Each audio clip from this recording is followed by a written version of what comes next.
तो जय हिंद दोस्तों, कैसे हैं आप सब। आई होप कि आप लोग बहुत अच्छे होंगे। चलो दोस्तों, तो आज हम लोग देखेंगे एक टॉपिक है धातु और अधातु, यानी कि मेटल और नॉन मेटल। तो हम लोग जानने का प्रयास करेंगे कि धातु अधातु होता क्या है, पूरा डीप से देखेंगे इसको। लेकिन इस वीडियो में हम लोग सिर्फ देखेंगे धातु के बारे में। जितना भी धातु के बारे में डिस्कस होगा, धातु के बारे में देखेंगे। धातु क्या होता है, उसके गुण क्या क्या होते हैं, और इसके अलावा इसको पहचान कैसे सकते हैं कि ये धातु है यानी मेटल है। तो अब जैसा कि आप लोगों को इसके पहले भी पता होगा कि जो तत्व होते हैं वो अभी तक हमारे जो अभी वर्तमान तक 118 एलिमेंट हमारे जो प्राप्त हो चुके हैं, उसमें से जो भी तत्व हैं 118, उसमें से हम उस तत्व को दो वर्गों में बांटते हैं, जिससे हम लोग कहते हैं एक धातु दूसरा अधातु। जिसमें से धातुओं की संख्या होती है आपको 92। ये धातु इसमें से कितना है टोटल 92, यानी कि 118 तत्व में से 92 जो तत्व हैं वो हमारे धातु के श्रेणी में आते हैं। तो हम लोग धातु तत्व को दो वर्गों में बांटा, जिससे हम लोग कहते हैं धातु और अधातु। तो उसी में से हम लोग आज एक टॉपिक उठाए हैं धातु को, और चलिए देखते हैं कि धातु आखिर होता क्या है, इसके गुण क्या क्या होते हैं। तो आप लोग वीडियो के अंत तक बने रहिए। मेरा एकदम दावा है, चैलेंज है कि इस वीडियो को देखने के बाद आप धातु से इस टॉपिक से आपका क्वेश्चन मतलब कोई भी डाउट नहीं रहेगा। इसलिए आप वीडियो को अंत तक जरूर देखिए। तो चलिए शुरू करते हैं कि धातु क्या होता है। देखिए, धातु यानी कि मेटल। तो धातु हम लोग वैसे पदार्थ को कहते हैं जिसमें एक प्रकार क्या हो, चमक हो, क्या हो, यहाँ पर देखिए, जिसमें एक चमक हो यानी कि चमकीला हो, जो विद्युत का सुचालक हो, विद्युत का सुचालक या ऊष्मा का सुचालक हो, जो आघात वर्धनीयता हो, आघात वर्धनीय हो, तन्य हो, कठोर हो, जिसको पीटने पर आवाज यानी कि ध्वनिक हो, जिसका घनत्व उच्च हो। यानी कि इस जितने भी हम पॉइंट लिखे हैं, इस पॉइंट में से जिस भी पदार्थ में ये सब गुण पाए जाते हैं उसे हम लोग धातु कहते हैं। तो आप लोग देखिए कि धातु किसे कहते हैं। तो धातु जो होते हैं वो विद्युत के सुचालक होते हैं, चमकीले होते हैं, आघात वर्धनीय होते हैं, तन्य होते हैं, कठोर होते हैं, और इसका घनत्व क्या होता है, ऊंच होता है। इत्यादि बातों को हम लोग यहाँ पर लिख चुके हैं। इसे हम लोग कहते हैं धातु। इसमें से कोई भी गुण उपस्थित हो उसे हम लोग धातु की श्रेणी में रखते हैं। तो चलिए देखते हैं कि आखिर ये जो धातु होता है इसकी भी अवस्थाएं होती है। एक भौतिक गुण पर होता है, एक रासायनिक गुण पर होता है। प्रश्न बराबर पूछा जाता है कि जे धातु और अधातु में अंतर स्पष्ट करें। कभी भौतिक गुण के आधार पर देगा तो कभी रासायनिक गुण के आधार पर होगा।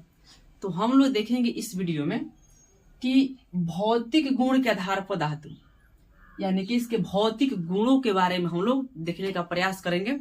नेक्स्ट वीडियो में हम लोग देखेंगे इसके रासायनिक गुण के बारे में। तो आइए हम शुरू करते हैं इसमें से एक एक पॉइंट को।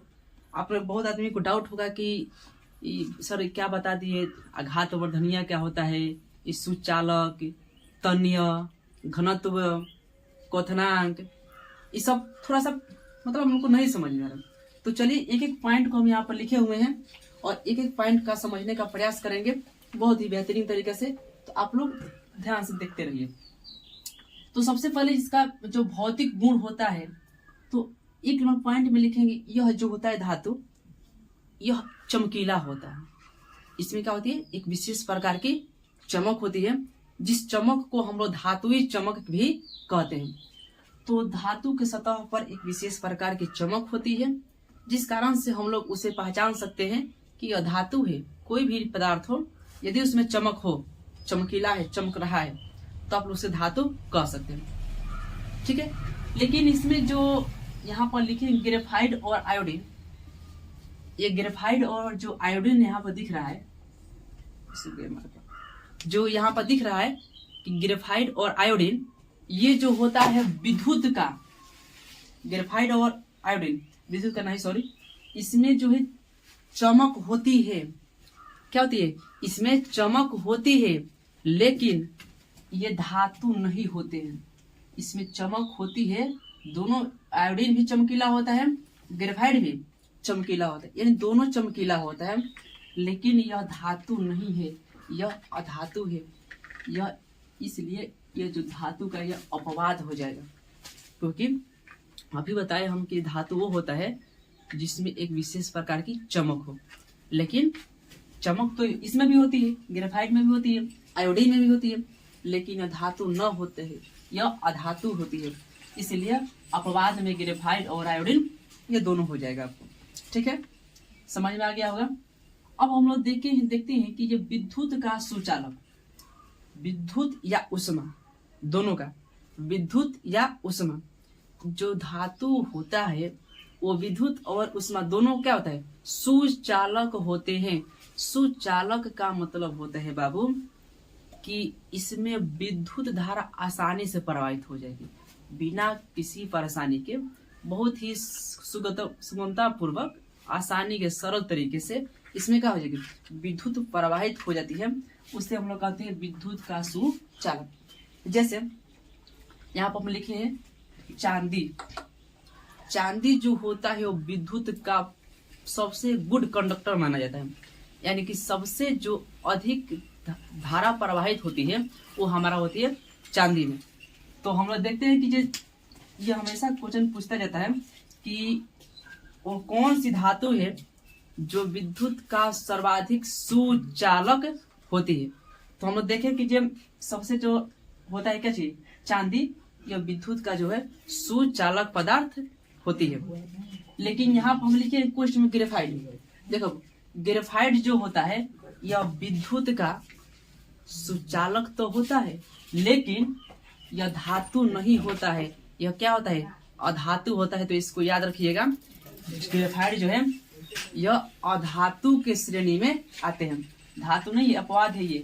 लेकिन इसमें ग्रेफाइट जो होते हैं, सब आदमी देखे होंगे, पेंसिल जो होता है, और पेंसिल के जो नोक होता है ना, ये दिखाते हैं आपको, ये जो पेंसिल होता है यही है हमारा ग्रेफाइट, और इसमें जो है विद्युत धारा प्रवाहित होता है।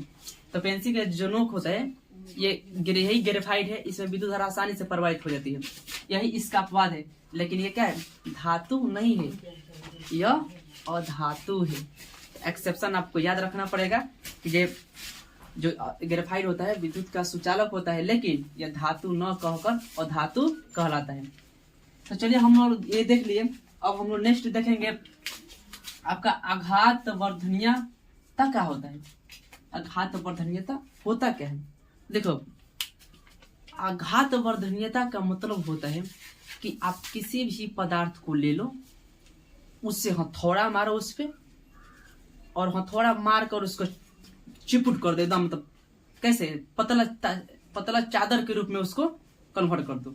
यानी कि कोई भी हम लोग भी जाते हैं कहीं, तो कुछ बनवाना होता है तो रड टाइप का देते हैं, रड टाइप का इससे देते हैं, और उसे ले जाते हैं लोसाई में। तो वो जो होते हैं लोग अच्छा से इसको पीट उट कर चादरा के रूप में बनाते हैं हम लोग, हंसुआ चाहे जो भी खुरपी जो भी बनवाना होता है, यानी कि जिसको पीट कर हथौड़ा से चौड़ा चादर के रूप में बनाया जाता है, उसे हम लोग कहते हैं आघात वर्धनीयता। और सबसे आघात वर्धनीयता जो होता है वो दो हमारा होता है धातु, एक होता है सोना, दूसरा चांदी। सबसे अधिक आघात वर्धनीयता होती है। इसे पूरा एकदम मतलब कहा जाए ना, जितना मतलब पीट कर जितना पतला बनाया जा सकता है, जिसका हम लोग सोच भी नहीं सकते। कागज से भी पतला इसे पीट कर बनाया जा सकता है। सोना और चांदी को ये बहुत पतला बनाया जा सकता है, सोना और चांदी। तो आप लोग आघात वर्धनीयता समझ गए। आघात वर्धनीय क्या होता है, तो ऐसे पदार्थ जिसे हथौड़ा से पीट कर पतला चादर के रूप में बनाया जा सके, उसे आघात वर्धनीयता कहते हैं। और सोना और चांदी सबसे अधिक आघात वर्धनीय धातु है। तो हम देख लिए कि आघात वर्धनीय क्या होता है। अब देखेंगे हम लोग तन्यता। तन्यता का क्या होता है, तन्यता का मतलब क्या होता है, ठीक है। देखिए तन्यता हम उस पदार्थ को कहते हैं, उस क्रिया को कहते हैं जिसे कोई भी धातु को आप घींच कर तार के रूप में बना दे। जिस तरह से हम कैसे खींचते हैं, रबर को खींच कर लमड़ा देते हैं एकदम, ठीक है, उसी प्रकार वैसे धातु को पकड़िए जिसको खींच कर पतला तार के रूप में बना दिया जाए, उसे हम लोग कहते हैं तन्यता। त से तन्यता, त से तार के रूप में बना दे। तो आप लोग को इस तरह से थोड़ा याद रखना पड़ेगा। तन्यता क्या होता है, तो जी से तन्यता क्या होता है, तो जी से हम लोग घींच कर पतला तार के रूप में बना दे, उससे हम लोग तन्यता कहते हैं। और सबसे ज्यादा तन्यता भी वो इसी का होता है जिसका आघात वर्धनीय होता है। यानी कि सोना और चांदी सबसे अधिक तन्यता धातु है। ठीक है, आप उम्मीद नहीं कीजिएगा, सोच भी नहीं सकते हैं कि इतना तन्यता होता है, इतना तन्य होता है कि 1 ग्राम यदि हम लोग सोना ले ले, 1 ग्राम सोना, और उसको घींच दे और उसको तार बनाना पड़े, पतला तार, तो समझिए कि 1 ग्राम सोना में 2 किलोमीटर तक तार बन जाएगा। जी हाँ, 1 ग्राम सोना में 2 किलोमीटर तार हम बना सकते हैं। इतना तन्य होता है ये सोना।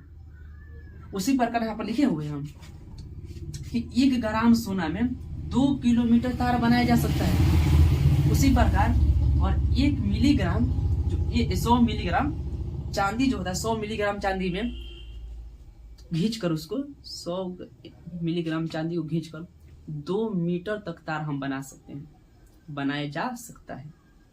इतना तन्य होता है। तो तन्य आप लोग तन्य समझ गए, जिसे घींच कर पतला तार के रूप में बनाया जा सके उसे तन्य कहते हैं। सबसे अधिक तन्य जो होती है वो सोना और चांदी होती है। 1 ग्राम सोना में 2 किलोमीटर तार बनाया जा सकता है। बिल्कुल, एमसीक्यू में हमेशा क्वेश्चन पूछता रहता है। 100 मिलीग्राम चांदी में 2 मीटर तार क्या कर सकते हैं, बना सकते हैं, आराम से इजिली बना सकते हैं।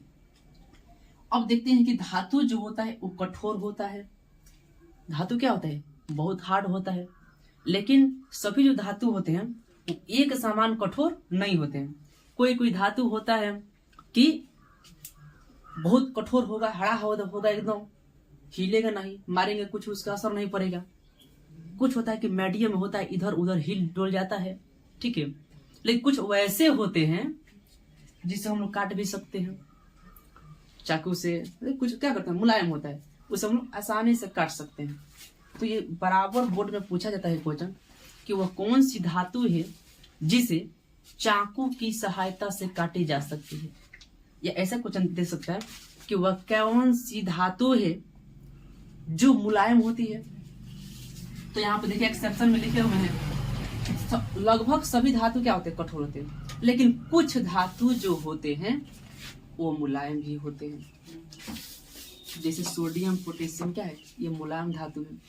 इसे आसानी से हम लोग चाकू से काट सकते हैं। क्या कर सकते हैं, आसानी से चाकू से काट सकते हैं। तो हमेशा क्वेश्चन पूछता रहता है ये कि सोडियम जो होता है वो कौन सी धातु है जिससे क्या पद में सोडियम और पोटेशियम जो होता है वो मुलायम होता है। क्या होता है, मुलायम। यानी इसे हम लोग चाकू से आसानी से काट सकते हैं। अब हम लोग देखते हैं कि ध्वनि क्या होता है। ध्वनि, साउंड, सबको पता है वो कि साउंड क्या होता है, ध्वनि क्या होता है। तो देखिए, जब भी धातु को या किसी पदार्थ को जब हथौड़ा से पीटेंगे तो उसमें से कुछ क्या होगी, उसके फल से कुछ उधर से आवाज निकलेगी। उसी आवाज को हम लोग कहते हैं ध्वनि। यानी कि जब हम किसी पदार्थ को धातु पे कोई हथौड़ा से क्या करते हैं, पीटते हैं, तो उधर से उसके फलस्वरूप उधर से क्या होती है, आवाज निकलती है, जिससे हम लोग कहते हैं कची, ध्वनि कहते हैं। धातुई ध्वनि भी कहते हैं। इसे क्या कहते हैं, धातुई ध्वनि भी कहते हैं। तो हम लोग देख लिए कि ध्वनि क्या होता है। आइए हम लोग देखते हैं कि इसका डेंसिटी यानी कि घनत्व क्या है। तो देखो, वो जो धातु होता है इसका घनत्व जो होता है वो ऊंच होता है। क्या होता है, धातु का जो घनत्व होता है ये ऊंच होता है, ऊंच। धातु का घनत्व क्या होता है, ऊंच होता है। लेकिन कुछ ऐसे धातु हैं, कुछ ऐसे धातु भी होते हैं जिसका जो घनत्व निम्न होते हैं, यानी कि ऊंच नहीं होते। जैसे यहाँ पर पद में लिखे हैं सोडियम है, पोटेशियम है, मैग्नीशियम है, एल्यूमिनियम है, ये जो भी धातु दिख रहे हैं कोष्ठ के अंदर, ये इसके अपवाद है। यानी कि इसके जो घनत्व होते हैं ऊंच नहीं होते हैं। लेकिन जैसे जिंक हो गया, आयरन हो गया, यहाँ पर सोना हो गया, कॉपर हो गया इत्यादि, जितने भी सब ये तत्व है इसके जो होते हैं घनत्व काफी ऊंच होते हैं। घनत्व का उच्च का मतलब क्या होता है? घनत्व के मतलब कम जगह में ज्यादा इलेक्ट्रॉन, उसके अंदर ज्यादा बल रहना, बहुत पास पास रहना, उसे हम लोग कहते हैं घनत्व कहते हैं। ठीक है, तो कम स्थान में ज्यादा चीज रहना घनत्व, उसी को घनत्व उच्च होता है, उसी को निम्न होता है। निम्न में थोड़ा सा इलेक्ट्रॉनों की जो अंतर आणविक स्थान है तनी दूर दूर हो जाते हैं, उसके इलेक्ट्रॉन के बीच तनी दूरी बढ़ जाती है। लेकिन जिसका उच्च होता है वो काफी हार्ड होते हैं, एक दूसरे से बंधे होते हैं। ठीक है, तो इसका जो घनत्व होता है धातु का उच्च होता है, हाई होता है। लेकिन कुछ वैसे धातु हैं जिनका भी क्या होते हैं? निम्न होते हैं, जैसे सोडियम, पोटेशियम, मैग्नीशियम, एल्यूमिनियम इत्यादि, वो इसके अपवाद में आते हैं। ठीक है, अब हम लोग देखते हैं भौतिक अवस्था। तो भौतिक अवस्था मतलब क्या होता है? तो इसका भौतिक अवस्था मतलब होता है कि कमरे के ताप पर क्या होता है? जैसे ये हमारे कमरा है, कमरे के ताप पर सभी जो धातु होती है वो ठोस होती है। ठीक है, भौतिक अवस्था में हम देखें कि जो कमरा का टेम्परेचर होता है जितना, तो कमरे के ताप पर जो भी धातु होते हैं वो ठोस होते हैं। लेकिन इसका भी क्या है? एक अपवाद है, याद रखिएगा, हमेशा क्वेश्चन पूछता है। इसका भी क्या है? अपवाद एक मरकरी है। जो मरकरी जो है सीसा, पीवी, मरकरी जो होता है यह इसका अपवाद है। किसका? यानी कि यह ठोस की अवस्था में नहीं रहता है। बात समझिए कि सभी ठोस धातु ठोस अवस्था में रहती है, लेकिन जो मरकरी होता है ठोस की अवस्था में न रहकर द्रव्य की अवस्था में होती है। तो इसलिए इसका यह पारा मरकरी Hg, इसी को बोलते हैं पारा भी बोलते हैं, मरकरी बोलते हैं, Hg बोलते हैं। तो जो मरकरी है वो लिक्विड फॉर्म में रहती है, लेकिन है तो एक धातु। ठीक है, तो सभी धातु होती है जो ठोस होती है, कमरे के ताप पर क्या होती है? ठोस होती है। लेकिन जो मरकरी होती है वो लिक्विड अवस्था में होती है। अपवाद इसको याद रखिएगा, हमेशा क्वेश्चन पूछता रहता है। तो चलिए हम लोग देखिए इसके 8 पॉइंट। ठीक है, कि भौतिक मतलब यहाँ से हम लोग पूरे 8 पॉइंट, इसके अलावा भी अभी और सारे हैं, ये आप लोग इतना फिलहाल याद रखिए। जैसे हो गया कि जिस कोई भी तत्व हो उसकी जो बाह्यतम जो कक्षा होता है इलेक्ट्रॉन जो होता है इलेक्ट्रॉन, उसके बाह्यतम कक्षा में 1 या 2 या 3 इलेक्ट्रॉन ही रह सकते हैं, उसे हम धातु कहते हैं। इसके अलावा और भी उसके स्टेप्स हैं, जैसे कि होता है कि इलेक्ट्रॉनिक विन्यास के आधार पर कैसे पहचानेंगे कि धातु है कि अधातु है। तो जिसके भी कोई भी आप तत्व लीजिए, यदि उसके बाह्यतम कक्षा में 1, 2 या 3 इलेक्ट्रॉन रहते हैं, उसे हम धातु की श्रेणी में इजिली रख सकते हैं। तो हम लोग देख लिए यहाँ पे भौतिक गुण के आधार पर धातु के कुछ पॉइंट्स, आप इतने याद रखिए काफी है। ठीक है, इसके अलावा और होता है कि धातु के जो क्वथनांक और द्रवणांक है उच्च होते हैं। क्या होते हैं? धातु के क्वथनांक और द्रवणांक उच्च होते हैं, लेकिन उसमें भी कुछ अपवाद है। ठीक है, कम टेम्परेचर पर गल के खत्म हो जाएंगे लोग। तो इसके अलावा भी और है, आप इतना 8 पॉइंट लिखिए, इसको याद रखिए। अब हम लोग देखते हैं कि आखिर इतना तो हम लोग जान गए कि सर ये बताइए कि धातु हम लोग कैसे पहचान लेंगे? 118 गो तत्व है, उसमें से 92 जो है धातु है। यही ना थी होता है कि भाई धातु है, इतना तो हम लोग पूरा देख लिए, लेकिन क्या कोई वैसा मैजिक ट्रिक है या कोई तरीका है जिसको हम लोग बिना इलेक्ट्रॉनिक विन्यास उतना झंझट किए हुए डायरेक्ट निकाल सके? तो चलिए हम लोग देखते हैं, लिखे हैं कि पहचान ट्रिक। तो कैसे हम लोग पहचानेंगे कि ये धातु है, इसका पहचान देखिए कैसे होगा। तो देखिए इसका ट्रिक यही है कि जिसके अंत में, इसको आप लोग बस नोट कर लेना है, जिसके अंत में म लगा हो, म लगा हो,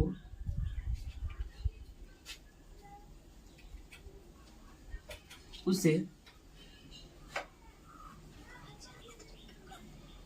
धातु कहते हैं। क्या कहेंगे? जिसके अंत में म लगा हो उसे धातु हम लोग कहेंगे। जितने भी धातु हैं यदि उसमें म लगा हो या यम लगा हो, यम भी बोलेंगे तो लास्ट में म ही आएगा। तो जिसके अंत में यदि म लगा हो, आपको बिना सोचे हुए आराम से मानना है क्या? धातु है, 100% धातु ही होगा। लेकिन इस सभी जो भी जितने भी धातु है ये लगभग सभी धातु पे काम नहीं करेगा। कुछ इसके भी क्या है, मतलब कुछ याद करना पड़ेगा। लेकिन मान के चले कि ये आपका 92 है तो लगभग तो ये 70 से 72 लगभग इसमें तो हो ही जाएगा। इस लॉजिक से 70% लगभग आपका क्या हो जाएगा, लास्ट में यम यम यम इतना तो हो जाएगा। और 2-4-5 को बचा है तो उसको आप लोग क्या करना है, याद कर लेना है। ठीक है, तो ये देखना है कि ये जिसके अम में जैसे देखते हैं हम लोग, जैसे यहाँ पर लगा हुआ है lithium, beryllium, sodium, magnesium, aluminium, potassium, calcium, titanium, vanadium, chromium, gallium, जितने भी है ये सब हमारे क्या है, लास्ट में देखिए सब अंत में म सब आया है। इसलिए हम लोग इसको देख लिए जिसका अंत में म लगा हो ये सब क्या है, धातु के एग्जाम्पल है। लेकिन इसका एक अपवाद है, क्या चीज? हीलियम। क्या है? हीलियम। हीलियम में भी म लगा है लेकिन यह धातु नहीं है। ठीक है, हीलियम क्या है? धातु नहीं है। तो इसको आप लोग अपवाद में याद रखिएगा कि ये हीलियम जो होता है धातु नहीं होता। बाकी जिसी के अंत में यदि म लगा हो ये धातु आपका इजीली हो जाएगा। तो आप लोग ये पहचानने का ट्रिक भी जान गए। आपको कुछ नहीं करना, बस ये म याद रखना है। आपको ऑटोमेटिक आपको क्या है, देखते देखते याद हो जाएगा। बाकी कुछ है जैसे है आपका लोहा है, कोबाल्ट है, गोल्ड है, सिल्वर है, ये आप लोग को मेन प्लेटिनम, ये सब क्या करना पड़ेगा, थोड़ा थोड़ा आपको याद करना पड़ेगा। ठीक है, और ये तो आप देख लिया कि हम लोग कैसे धातु को पहचान सकते हैं। तो इस तरीके से हम लोग देखिए धातु के कुछ, धातु के परिभाषा, धातु के भौतिक गुण, इसका पहचान का ट्रिक।